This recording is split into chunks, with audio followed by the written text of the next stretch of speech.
அண்மை செய்தியை பார்த்து வருகிறோம். மதிமுகவுக்கு பம்பரம் சின்னம் வழங்க தேர்தல் ஆணையத்திற்கு உத்தரவிடக் கோரிய வழக்கு நாளை விசாரணைக்கு வரவுள்ளது. இதனை அவசர வழக்காக விசாரிக்க வைகோ கோரியிருந்த நிலையில் தற்போது நாளை அந்த வழக்கு விசாரணைக்கு வரவுள்ளது. மதிமுகவுக்கு பம்பரம் சின்னம் வழங்க தேர்தல் ஆணையத்திற்கு உத்தரவிட கோரிய வழக்கு நாளை விசாரணைக்கு வருகிறது. மதிமுகவில் வைகோவின் மகன் துரை வைகோ இந்த மக்களவைத் தேர்தலில் களம் காண உள்ள நிலையில் தனிச்சின்னத்தில்தான் போட்டியிடுவோம் என்று மதிமுகவினர் கூறியிருந்தனர். தங்களுடைய மக்களவைத் தேர்தல் பரப்புரைகளிலும் அதனை தொடர்ச்சியாக கூறி வருகின்றனர். இந்நிலையில் மதிமுகவிற்கு பம்பரம் சின்னம் வழங்க கோரி தேர்தல் ஆணையத்திற்கு உத்தரவிடக் கோரிய வழக்கு நாளை விசாரணைக்கு வரவுள்ளது. வேட்புமனு தாக்கல் செய்ய இன்னும் 3 நாட்களே உள்ளதாகவும் அதனால் இதனை அவசர வழக்காக விசாரிக்க வேண்டும் என்றும் வைகோ நீதிமன்றத்தில் முறையிட்டிருந்தார். இந்த சூழலில் அந்த வழக்கு நாளை விசாரணைக்கு வரவுள்ளது.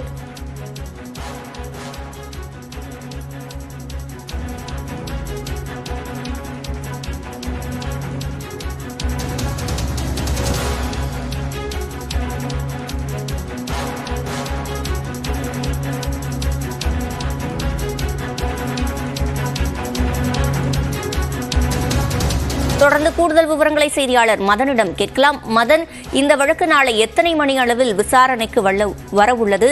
இந்த முறையீட்டில் என்னவெல்லாம் மதிமுகவினர் தெரிவித்திருக்கின்றனர்? ஏற்கனவே சென்னை உயர்நீதிமன்றத்தில் மதிமுக சார்பில் அதன் பொதுச் செயலாளர் வைகோ தான் இந்த ஒரு மனுவை தாக்கல் செய்தார். அதாவது கடந்த 1996ஆம் ஆண்டு முதல் சட்டமன்ற தேர்தல், மக்களவை மற்றும் உள்ளாட்சி தேர்தலில் பம்பரம் சின்னத்தில் தான் மதிமுக போட்டியிட்டு வருவதாக தெரிவிக்கப்பட்டது. கடந்த 2006ஆம் ஆண்டு நடந்த சட்டமன்ற தேர்தலில் கூட 6% குறைவான வாக்குகள் பெற்றதாக கூறி அந்த கட்சி அறிக்கை ரத்து செய்யப்பட்டதாக தெரிவிக்கப்பட்டது. இந்த நிலையில் தான் தற்போது தங்களுடைய கட்சிக்கு இந்த முறை மதிமுக சின்னம் அது பம்பரம் சின்னம் ஒதுக்கவில்லை என்ற ஒரு மனுதான் தாக்கல் செய்யப்பட்டது.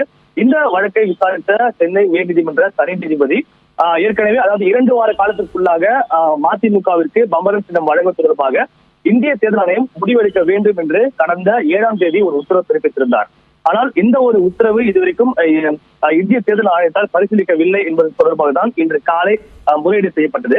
அதாவது ஏற்கனவே உயர்நீதிமன்றம் உத்தரவிட்டும் இதுவரைக்கும் அதிமுகவுடைய அந்த பம்பரம் சின்னம் கேட்டு கொடுக்கப்பட்ட அந்த விண்ணப்பத்தின் மீது எந்த ஒரு பரிசீலனையும் இதுவரைக்கும் செய்யவில்லை.